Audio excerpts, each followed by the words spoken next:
And for the rest of this video, I wanted to get into more miscellaneous stuff, whether it's a bit of movie and show news, and also kind of recap of the 2023 movie and show list that I'm trying to go back and watch, just because I always feel bad for some reason for not being able to watch most of these things, especially once the Oscar season comes around. But yes, getting pretty far in that list. So we'll start off with more of the miscellaneous.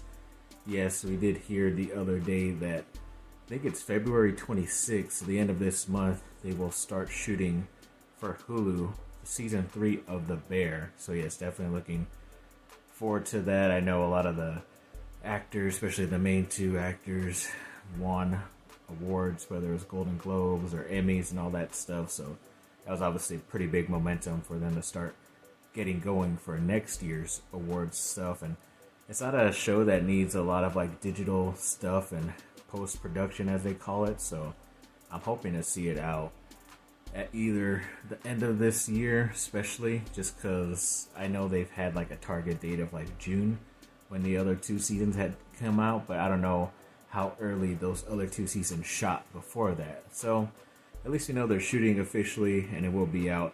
Hopefully, I'm praying for at least in 2024. So yes, definitely looking forward to seeing where the story goes, and hopefully it will not be the final season as well. Kind of like how I got with Reservation Dogs on Hulu as well, which was another great show. Y'all should go see if you're into watching some really good stuff. And then when it came to a weird story that apparently happened in the past, where Robert Downey Jr. met with Christopher Nolan when Nolan was getting the actors ready and stuff and all the casting for Batman Begins.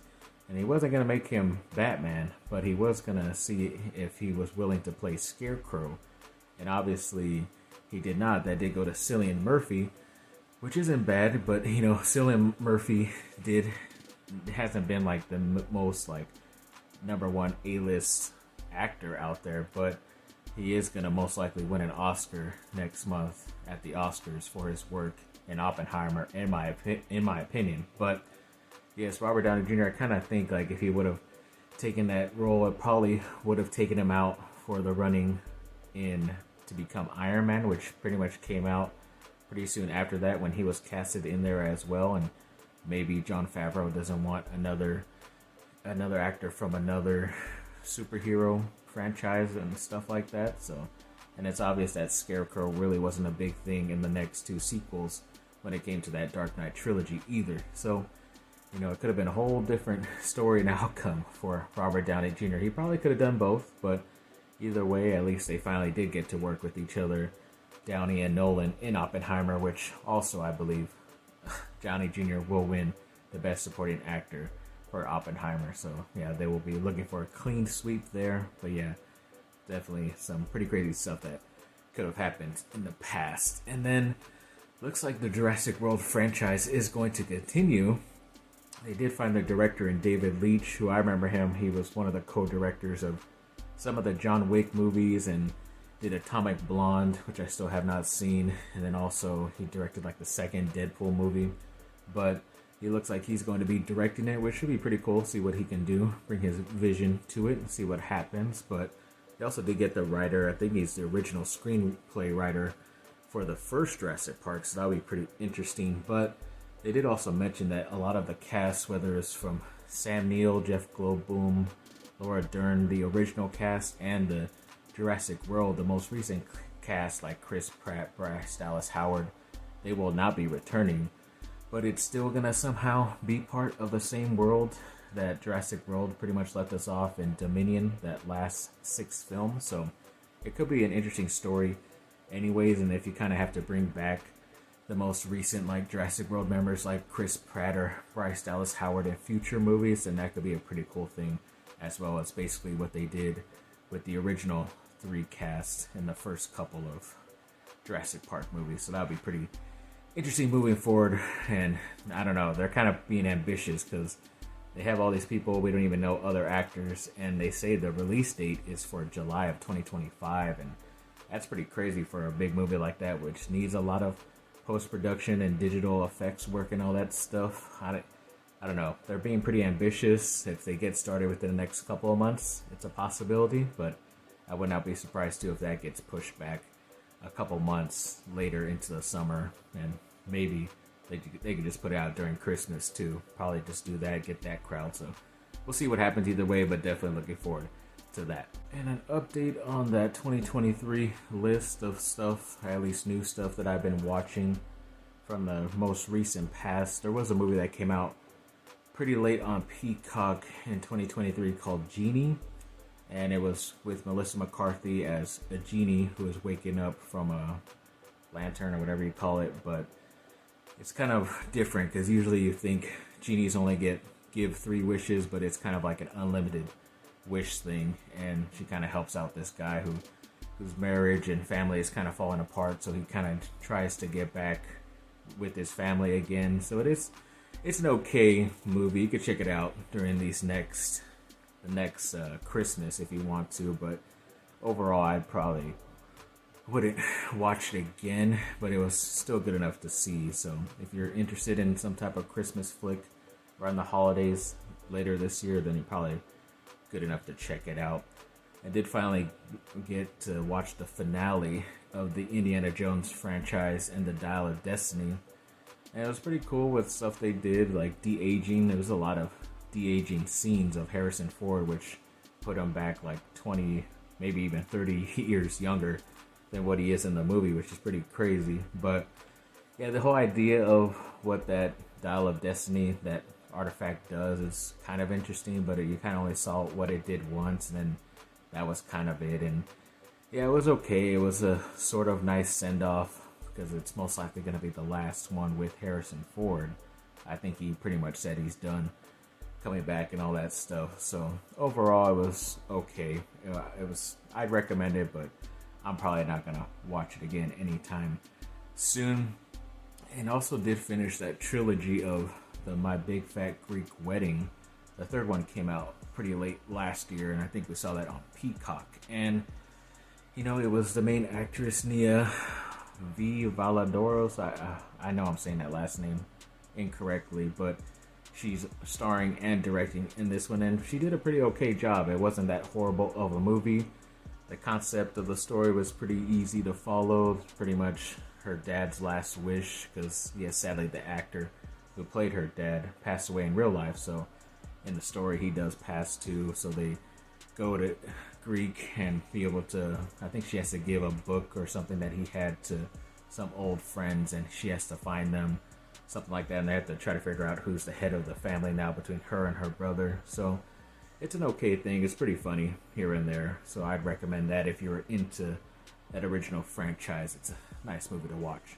And oh man, yeah, The Offer. That's a TV show series that I've been wanting to watch because I did not have Paramount Plus for quite a bit, and I know I was like a year or two behind that, but man, that is a great series. It's pretty much the beginning of how they created The Godfather, from the process of writing the script, and obviously even before that too, the guy Puzo writing the story as well, and how it connected with the mob and how they were influenced and not influenced. And Al Ruddy, the main producer, went through crazy crap to just even get that movie done. And Bob Evans, the main head person of Paramount, or one of the leaders, and his whole story was pretty nice too. I thought Matthew Good, that actor, did a great job. I don't know exactly if this show won anything awards wise, but they definitely deserved it. Even Juno Temple, who played Betty, the assistant to Al Ruddy, who was played by Miles Teller, did a really good job.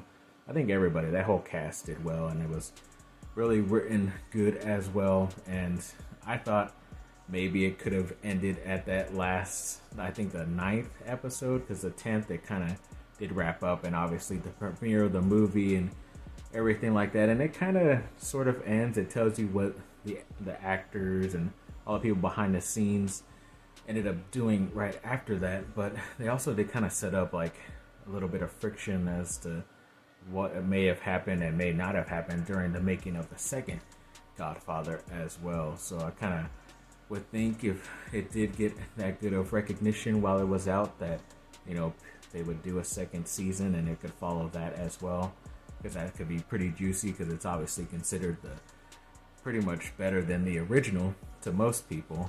But either way, I'm fine with it, and definitely very happy that I was able to finally watch that because it's definitely one of my favorite TV shows that I've ever seen. What's going on, everybody? Future Steven here. So of course on my notes I forgot to say that I did watch the final or most recent Mission Impossible Dead Reckoning Part 1. I think it's supposed to be a two-parter. They said there's a cliffhanger, but it's really not that much of a cliffhanger because it kind of ends its story, and then it was just going to be a longer story continued into the next movie. So either way, still thought pretty cool, action-packed for the most part, but there are some scenes where it's like very heavy dialogue, and I'm like, I don't need all this stuff. Almost fell asleep on sometimes, but overall still enjoyed the movie.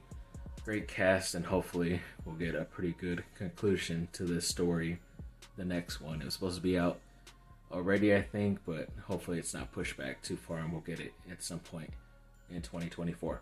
And I did finally get to watch Renfield, which is where Nicolas Cage is basically playing Dracula, and obviously his powers are diminished, so he hires, or basically, gets Nicholas Hoult, and he betrays him and gets him to work for him to basically get people to help feed him and all that stuff. But obviously the main regular Dracula story, but it's obvious that Holtz, the character Renfield, wants to not be involved with Dracula anymore and have his own life and stick up for himself. And it's pretty fun, bloody time, obviously, because they do some pretty gruesome stuff in there when it comes to kills, but it's pretty almost lighthearted and funny a lot of the time too. Kind of like in the vein of a Zombieland, something like that, or even a Kick-Ass, which both franchises that I like a lot, especially the first movies of those franchises. So if you're into something like that and looking for a pretty good flick, and it's only like an hour and a half and it goes by pretty quickly, I thought it was pretty well made and you're not bored at all. And yeah, overall I thought that's definitely one that was really good and people should check out if they're interested in that. And then the last one I did see actually tonight was one called Please Don't Go, The Treasure of Foggy Mountain, something like that. It's a one on Peacock that was pretty much just straight only there, and I believe the trio behind it are the main writers or performers or just writers on Saturday Night Live. And I obviously don't know them because I don't follow Saturday Night Live at all, but it kind of felt like a little bit of their own version of the Workaholics guys, who I think are awesome and hilarious. They could do pretty much anything, and I'm game for it and interested in it. But yeah, these guys, they tried. They were funny in some moments. Overall, it wasn't as great of a movie. I mean, if you want to check it out, but I would not be like banging on your door to force you to watch this. It was just an alright movie. I think if the Workaholics were put in that situation, then they probably have, like, that scenario has probably been in one of their shows on their TV series. But yeah, either way, it just sucks that those guys don't get to work. But they do a weekly podcast, which is about an hour long each, so I do enjoy. I get to watch some of their comedy there still.